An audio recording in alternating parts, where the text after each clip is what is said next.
Hey guys, what's up? I'm Erin and welcome back to the channel. Can money buy happiness? To an extent, absolutely. You might be familiar with the study done by economist and psychologist Dr. Daniel Kahneman back in 2010 that pegged peak money happiness to an income around $75,000. Happiness increased to that point, and then after that, it was kind of believed that happiness sort of leveled off with regard to money. Well, recently they revisited this study, and the results came back quite different. Rather than seeing a tapering off point, the researchers saw that happiness and income pretty much increased lock and step all the way up to an income of $200,000 per year and beyond. It's worth noting that there was limited data available beyond that $200,000 income limit, but happiness very well could increase beyond this point with incomes at a higher level. In a separate study, levels of well-being continued to increase even beyond the threshold of a $600,000 annual income. But notably, day-to-day happiness didn't seem to increase beyond $400,000 a year, but rather perception or reflection upon life satisfaction increased. In this newly revisited study, for a small percentage of people, 15 to 20% of the 33,000 respondents, they did see that there was a leveling off of happiness around an income of about $100,000, very similar to that $75,000 mark in the 2010 study. And $100,000 today is darn close to being equivalent to $75,000 from 13 years ago. But upon closer analysis, researchers found that those who experienced this leveling off, it was more telling of their personality. This leveling off was experienced among the least happy of people, and we all kind of have different levels of happiness. Some people, quite frankly, are happier than others. Whether it's from a medical stance, if someone experiences clinical depression, more money isn't going to alleviate that, but outside of a medical reason, some people just have a sunnier disposition, and others find more reason to be upset. I'm a huge believer in that attitude is everything, and how you approach life is entirely up to you.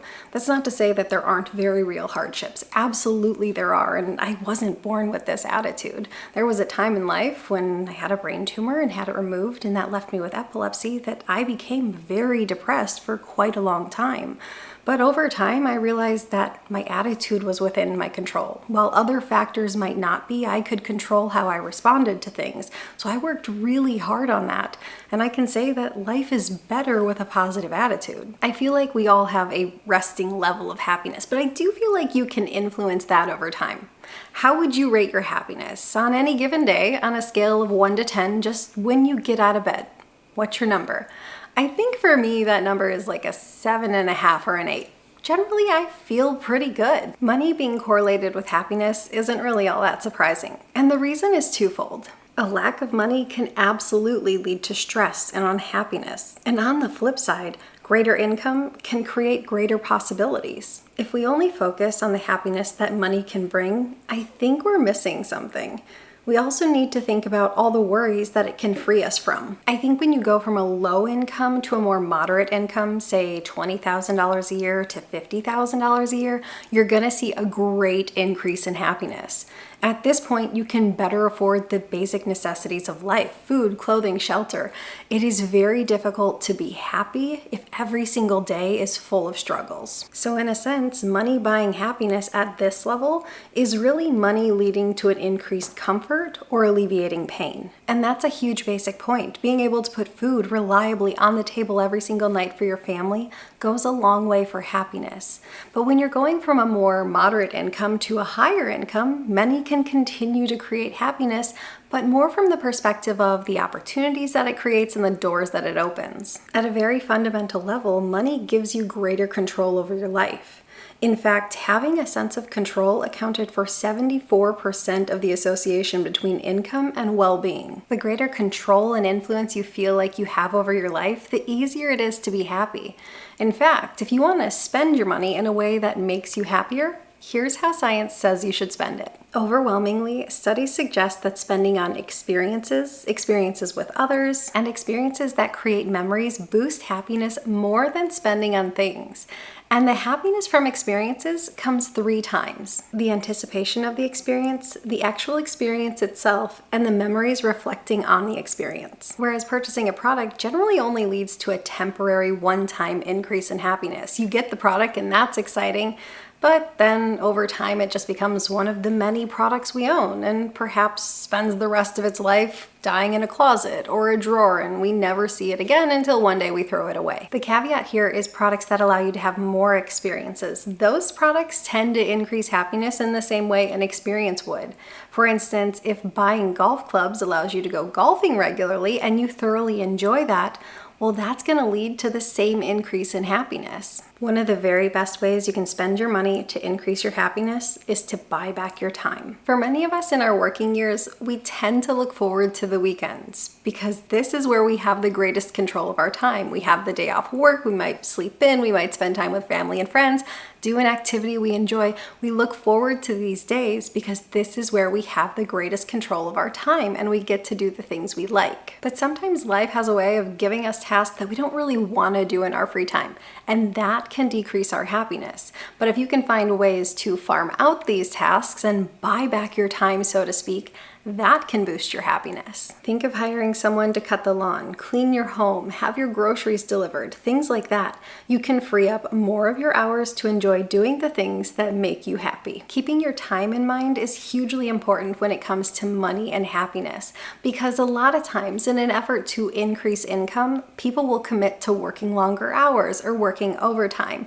And if you overcommit and you work too much and you notice too much of a decrease in your free time, you might notice that your happiness declines. Spending on others is another way to see a boost in your own personal happiness. Doing things for people you care about and watching them experience a sudden boost in happiness will simultaneously boost your happiness. You get to live vicariously through them. And finally, spending on challenges, having goals, making progress towards those goals and achieving them goes a long way to having a joyous life. Maybe you want to learn a new sport, perhaps jujitsu, and maybe you want to take first place in a competition, or maybe you want to become fluent in Spanish, take a trip to Spain and be able to converse with the locals, or maybe you want to take cooking classes and become the best chef in your neighborhood. Any goal that piques your interest, really. Spending on a tutor that can help you learn this skill set or help you achieve this goal can absolutely go a long way to helping boost your happiness. And I think there's something to be said about a life of continual learning. I've taken Spanish lessons for probably 5 or 6 years now,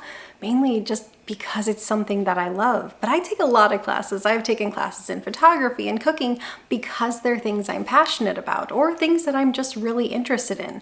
And you can find a lot of classes for free through sites like Coursera, and this is not sponsored, but the course on the science of well-being is a great one if you're working towards a life of happiness. But don't be afraid to spend when you want to learn new things, because if it is something you care about, it's absolutely going to lead to greater satisfaction. I think it's really hard to put an exact dollar amount on the income that leads to the greatest happiness. But I do think it makes sense that as income increases, so too does happiness. And if you think about it, as your income increases, you're probably going to buy some nicer things and elevate your lifestyle a bit. Maybe a nicer car, nicer home, nicer vacation.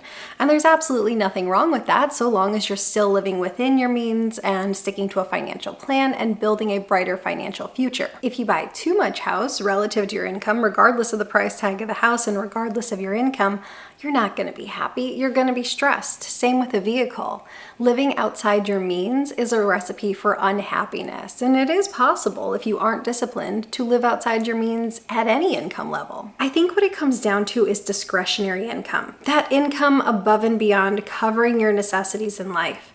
I feel like the greater freedom you feel like you have with your discretionary income, the greater happiness you feel. If you feel like you have no discretionary income, again, regardless of income level, I think it can be very easy to feel like a prisoner in your own life. And I also think it's hugely important to have the ability to know when it's enough. And I've actually done a whole video on this, but I think it goes a long way towards your happiness to be able to be content where you are.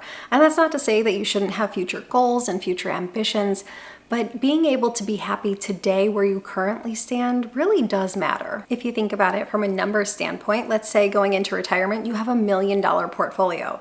How much would your happiness increase if your portfolio jumped to $2 million?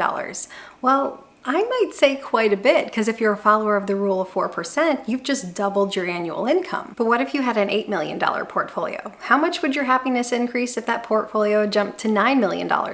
Likely not as much. Yes, these are lofty numbers, but I use them to demonstrate a point. Your efforts are probably better directed where they can have the most impact rather than on the margins. And you could just as easily run examples like this with annual income as opposed to net worth. So before you commit to longer hours or more years of work, try to look at it from the perspective, whether it's income, whether it's net worth, where can I maximize my happiness?